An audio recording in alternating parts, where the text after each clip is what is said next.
Bismillah, assalamualaikum warahmatullahi wabarakatuh. Alhamdulillah wa syukrillah la hawla wa la quwata illa billah. Allahumma shalli ala Muhammad wa ala ali Muhammad.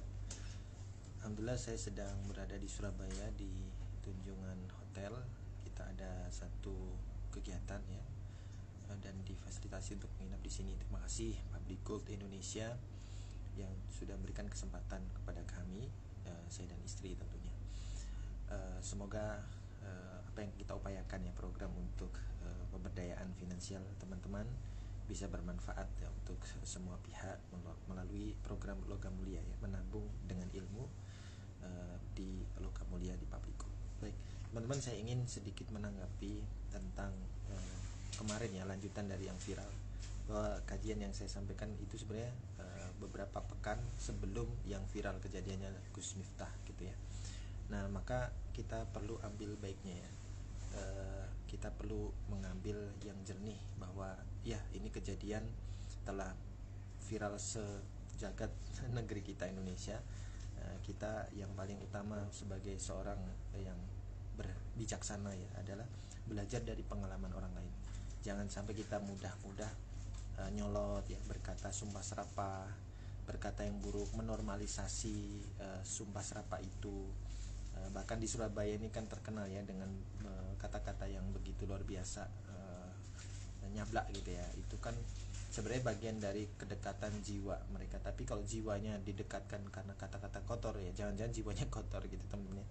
Nah, maka yuk kita mau insaf ya untuk memperbaiki pola komunikasi kita ya dalam satu pengambilan kompetensi ya. Saya alhamdulillah kemarin sempat mengambil di BNSP RI dan juga Kemendikbud RI. Ada kompetensi tertinggi teman-teman, di antara banyak skill. Ada skill public speaking ya, ada skill kemudian manajemen emosi dan lain sebagainya. Skill tertinggi itu adalah tentang menemukan diri teman-teman, memahami diri. Maka bagaimana agar kita bisa memaknai diri kita dengan lebih baik sesuai dengan tujuan hidup yang dicita-citakan oleh pencipta kita. Nah, itu yang paling penting ya. Jadi jangan sampai berpengetahuan banyak ya, gelarnya sampai profesor, doktor, atau gelar berderet apapun, tapi skill untuk memahami dan menemukan diri ini ternyata banyak yang masih miss ya. Salah satunya itu ya, dampaknya adalah pengetahuan kita tidak akan bermanfaat. Yang katanya gelarnya banyak tapi ternyata pemikirannya, omongannya menyakiti orang lain. Makanya jangan sampai termasuk golongan yang berpengetahuan agama, berpengetahuan banyak tapi tidak beragama, tidak beradab ya, karena tidak mewujud dalam akhlak. Nah, maka bareng-bareng kita belajar bagaimana agar hikmahnya kita ambil ya. Peristiwa ini jangan sampai bermudah-mudah mengatakan kata-kata yang justru menyakiti orang lain. Dan ini skillnya adalah skill sebelum meregulasi dan mengendalikan diri. Skill yang paling tinggi adalah skill mengenal diri ya, memahami diri, ma'rifatun nafs, bahwa kita itu, jasad kita itu hanya satu elemen. Ada elemen qalb ya, hati, ada elemen ruh ya, ada elemen akal, yang mana elemen ini semua punya kebutuhan pokok. Sebagaimana jasad punya kebutuhan pokok nasi, minuman ya, untuk bertumbuh berkembang secara baik ya, kita jaga 4 sehat 5 sempurna. Maka kebutuhan jiwa kita, ruh kita, akal kita, hati kita itu jauh lebih butuh dengan gizi-gizi yang baik ya. Gizinya dari mana ya? Dari penglihatan kita masuk ya, bacaan kita, pendengaran kita, tempat kita mengaji, tempat kita menimba ilmu. Itu semua menjadi kebutuhan atau gizi dari akal, dari hati, dari jiwa kita. Kalau sumbernya buruk, maka yang masuk juga buruk. Maka sulit mengharapkan susu dalam teko yang ternyata isinya kopi ya, dia pasti akan mengeluarkan kopi. Nah, Imam Al-Ghazali menyampaikan kan, akhlak itu refleks. Jadi kalau refleksnya keluar kopi ya, memang di dalam teko, di dalam hatinya itu kopi ya.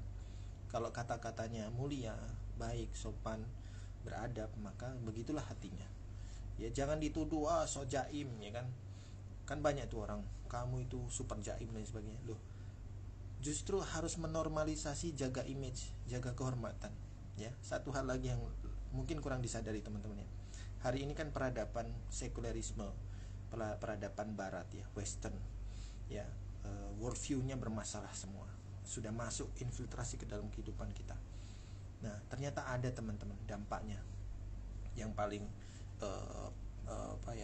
perlu kita tinjau lagi kembali, yaitu jangan-jangan kita itu kena warna ya, tersibgoh dengan peradaban barat dengan cara tadi menormalisasi hal-hal yang dianggap bercanda dengan kata-kata yang buruk, tapi menuduh secara kaku mereka yang menjaga kehormatan.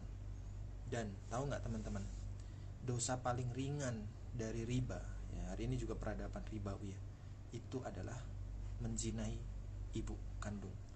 Dan tahukah dosa yang paling beratnya, yang paling tinggi dari riba ya, riba itu ada 73 level. Kalau sambel itu kan level 1, 2 sampai 10 gitu ya.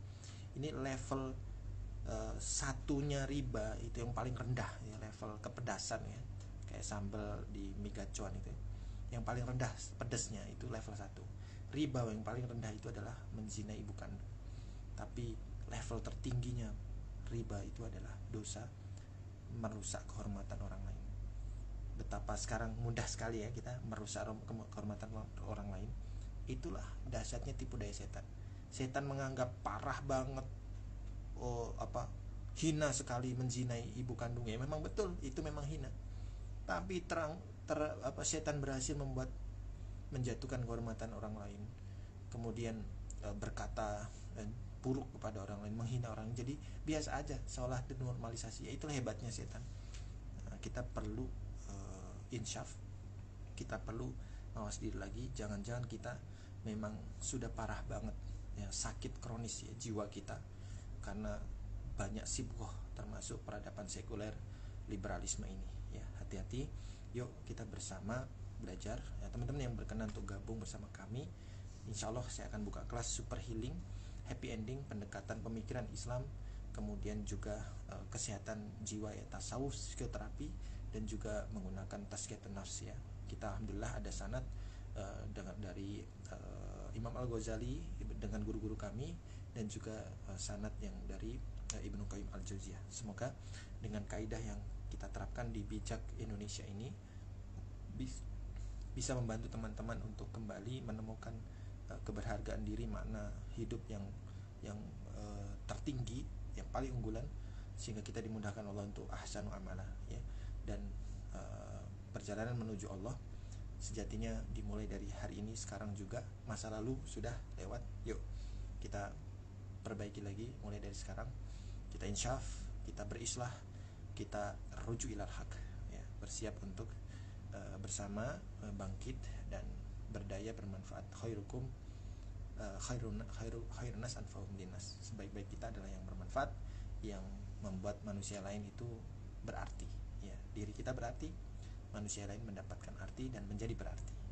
Yuk kita belajar bareng, gabung ya insyaallah bareng kami akhir tahun ini insyaallah, akhir bulan ini. Assalamualaikum.